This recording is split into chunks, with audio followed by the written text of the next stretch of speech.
Deshalb ist es höchste Zeit, diesen Militärpakt aufzulösen. Ist es auch Zeit, dass die USA ihre Truppen und auch ihre Atomwaffen endlich aus Deutschland durch die Kriege der USA und ihrer Verbündeten sind allein in den letzten 20 Jahren 4,5 Millionen Menschen gestorben. Wladimir Putin kämpft gegen unsere Freiheit, unsere Werte. Und wenn ich noch einen Satz sagen darf, ja, aber dann weil Sie wissen, dass ich mit dem Bundeskanzler, mit dem Sie ja jetzt auch nicht so eng sind, das heißt, Russland streckt unserem Bundeskanzler mal wieder den Mittelfinger entgegen, nach dem Motto wollen wir nicht. Amigos, me gustaría compartir con ustedes dos episodios impactantes de la política alemana. Recientemente, la representante del partido Alternativa para Alemania, Sevim Dagdelen, sacudió el Bundestag con su discurso sobre la OTAN y la política miope del liderazgo alemán hacia Rusia. Según ella, la OTAN no es en absoluto una alianza defensiva, sino una organización que practica una política exterior expansionista, lo que ha resultado en la muerte de aproximadamente 5 millones de personas en todo el mundo. En su opinión, la OTAN se basa en dos pilares, la hipocresía y los dobles estándares, y ya es hora de que Alemania expulse a las tropas estadounidenses de su territorio, retire las armas nucleares de Alemania y anuncie solemnemente su salida de la alianza. Amigos, prepárense para escuchar probablemente el discurso más contundente en el Bundestag de los últimos meses, y también compartiré algunas reflexiones sobre lo que está ocurriendo en la OTAN y Alemania. Además, les mostraré una revelación igualmente asombrosa de otra figura política alemana no menos controvertida, Marie-Agnes Strack-Zimmermann, conocida en tono sarcástico como amante de Rusia, quien afirmó que Putin recientemente volvió a humillar a Alemania, mientras que Scholz, una vez más, quedó completamente desorientado. Así que, amigos, vamos allá. Antes de mostrarles los momentos más destacados de los discursos de los políticos alemanes, les contaré brevemente lo que está sucediendo en la OTAN en este momento. La OTAN, una organización que durante mucho tiempo se percibió como una alianza exclusivamente euroatlántica, en los últimos años ha ampliado su presencia en la región Asia-Pacífico. Bajo el pretexto de una supuesta mayor agresividad de China, la OTAN está desplazándose cada vez más hacia esta parte del mundo, creando un cinturón de estados hostiles alrededor de China. Esta política, justificada bajo la necesidad de proteger el orden internacional, en realidad está generando inestabilidad y tensiones. Un ejemplo claro de esto es el aumento de la cooperación de la OTAN con Japón, Corea del Sur y Australia. Estos países, a pesar de su significativa lejanía geográfica de la zona tradicional de responsabilidad de la alianza, se están integrando cada vez más en los planes estratégicos de la OTAN. En 2023 tuvo lugar la primera cumbre en la historia de la OTAN, con la participación de los líderes de Japón, Corea del Sur, Australia y Nueva Zelanda. Este evento demostró que la alianza está buscando activamente nuevos socios para enfrentarse a China. El secretario general de la OTAN, Jens Stoltenberg, ha declarado en repetidas ocasiones que la alianza debe tener en cuenta las consecuencias globales de las acciones de China, que, según la alianza, representa una amenaza para la estabilidad internacional. Esta política expansionista de la OTAN está generando serias preocupaciones en China y en los países de la región, que ven en esta expansión una amenaza para la estabilidad. Pekín ha afirmado en múltiples ocasiones que la intervención de fuerzas externas en la región de Asia-Pacífico puede conducir a una escalada de conflictos y al aumento de tensiones. El Ministerio de Relaciones Exteriores de China señaló en 2022 que la OTAN sigue su lógica de Guerra Fría y advirtió sobre el riesgo de una nueva carrera armamentista en la región. Un ejemplo claro de esto son los crecientes ejercicios militares conjuntos de la OTAN y sus socios en la región Asia-Pacífico. Por ejemplo, en 2022 se llevaron a cabo maniobras conjuntas de las armadas de Estados Unidos, Japón y Australia en el mar de China Meridional, una de las zonas más disputadas del mundo. Estas acciones solo incrementan las tensiones en las relaciones con China, que percibe estos movimientos como una amenaza directa a su soberanía. Pekín ha advertido en numerosas ocasiones que la intervención de la OTAN y los Estados Unidos en los asuntos de la región solo desestabiliza la situación y provoca conflictos regionales. Las estadísticas muestran que los gastos militares de los países de la OTAN y sus socios en la región están aumentando. Japón, por ejemplo, planea aumentar su presupuesto de defensa hasta el 2% del PIB para 2027, lo que sería una cifra récord para el país. Australia, también preocupada por la amenaza china, ha anunciado una inversión de miles de millones de dólares en la modernización de su flota y en la compra de nuevos submarinos como parte del pacto AUKUS. AUKUS firmado con el Reino Unido y Estados Unidos. Este acuerdo ya ha provocado la indignación de China, que considera que esta militarización solo agravará las tensiones regionales. Y ahora escuchemos lo que dijo Sevim Dagdelen en el Bundestag en relación con este tema, y un poco más tarde les mostraré la impresionante declaración de Strack-Zimmermann sobre Putin y cómo el presidente ruso puso en su lugar al querido Scholz. Presten atención a lo que dice Dagdelen, es sumamente interesante. Cito: señor presidente, damas y caballeros, con la cumbre de la OTAN se avecina una nueva escalada. Se está discutiendo seriamente la declaración de un país conocido sobre su ingreso inmediato en la OTAN. Esto podría convertir la actual guerra, en la que la OTAN participa mediante el suministro de armas, en una participación directa de EU y Alemania en la guerra contra Rusia. Mit Waffenlieferungen könnte per Bündnisverpflichtung eine direkte Kriegsbeteiligung der USA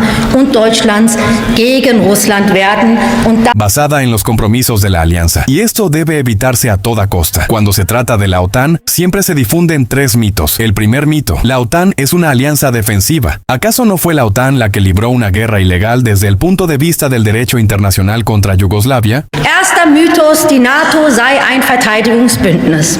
War es nicht die NATO, die mit einem völkerrechtswidrigen Krieg Jugoslawien bombardeando a civiles, estaciones de televisión y la embajada china? ¿No fue la OTAN la que libró una guerra de 20 años en Afganistán? War es nicht die NATO, die 20 Jahre lang Krieg in Afghanistan führte? Que causó la muerte de cientos de miles de civiles y numerosos crímenes de guerra. A esto le llaman defensa. El segundo mito: la OTAN es una alianza de democracias y del Estado de Derecho. Der zweite Mythos, die NATO sei ein Bündnis der Demokratien und der Rechtsstaatlichkeit. Esta es una mentira histórica. Recordemos, por ejemplo, a Portugal, miembro de la OTAN, que bajo el régimen Salazar libró crueles guerras coloniales en África, como resultado de las guerras que EU y sus aliados han librado en los últimos 20 años. Han muerto 4,5 millones de personas, según los sombríos resultados presentados por la prestigiosa Universidad de Brown en los Estados Unidos. Durch die Kriege der USA und ihrer Verbündeten sind allein in den letzten 20 Jahren 4,5 Millionen Menschen gestorben. Esto le llaman democracia y Estado de Derecho. El tercer mito: la OTAN protege los derechos humanos. A pesar del funcionamiento continuo del campo de torturas en Guantánamo, el periodista Julian Assange, que reveló crímenes de guerra cometidos por un miembro de la OTAN, EU, se enfrenta a 175 años de prisión en ese país. ¿No es esto una pérdida total de brújula moral? Damas y caballeros, la verdad es que quienes son miembros de la OTAN participan en una alianza militar que está dirigida a la expansión y viola el derecho internacional y los derechos humanos. Die Wahrheit ist, wer Mitglied der NATO ist, beteiligt sich an einem Kriegsführungsbündnis, das auf Expansion zielt und Völkerrecht wie Menschenrechte mit Füßen tritt. Das zeigt ja die Bilanz. Toda la historia de la OTAN lo demuestra. Quienes se unen a la OTAN pierden su soberanía democrática, ya que EU siempre impulsa sus intereses hegemónicos. Los miembros de la OTAN también sacrifican la seguridad social de su población debido a los enormes gastos en necesidades militares. 1 de cada 5 niños en nuestro país vive en la pobreza, mientras que el presupuesto militar de Alemania sigue creciendo. Esto es una vergüenza. Por lo tanto, ha llegado el momento de disolver esta alianza militar y que EU retire finalmente sus tropas y armas nucleares de Alemania. Necesitamos paz en lugar de la OTAN. Muchas gracias. Und deshalb ist es höchste Zeit, diesen Militärpakt aufzulösen. Ist es auch Zeit,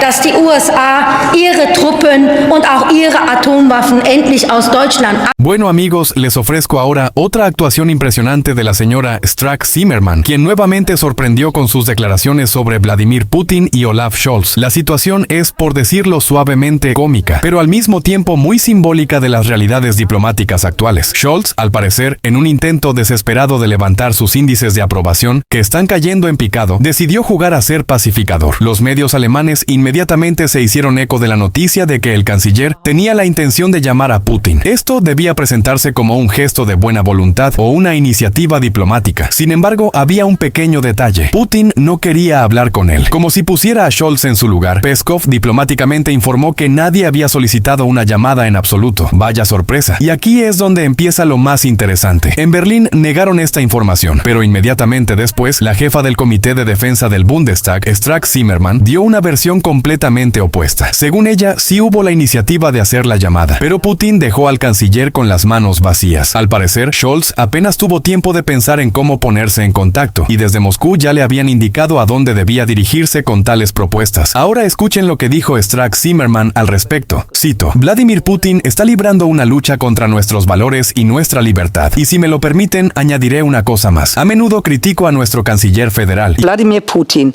kämpft gegen unsere Freiheit, unsere Werte. Und wenn ich noch einen Satz sagen darf, weil Sie wissen, dass ich mit dem Bundeskanzler, mit dem Sie ja jetzt auch nicht so eng sind. Y como saben, nuestras relaciones con él están lejos de ser perfectas. Pero esto es lo que sucedió. El canciller decidió que valía la pena hablar con Putin. Y de inmediato llega la respuesta del portavoz de Putin. No hay nada de qué hablar. Der Bundeskanzler sagt, wolle jetzt mit Putin mal telefonieren. Da hätte ich Sie Unmittelbar gerne danach nachgefragt. kommt eine Nachricht vom Pressesprecher Putins, es gäbe überhaupt nichts zu diskutieren. ¿Qué significa esto? Significa que Rusia le ha mostrado una vez más el dedo medio a nuestro canciller.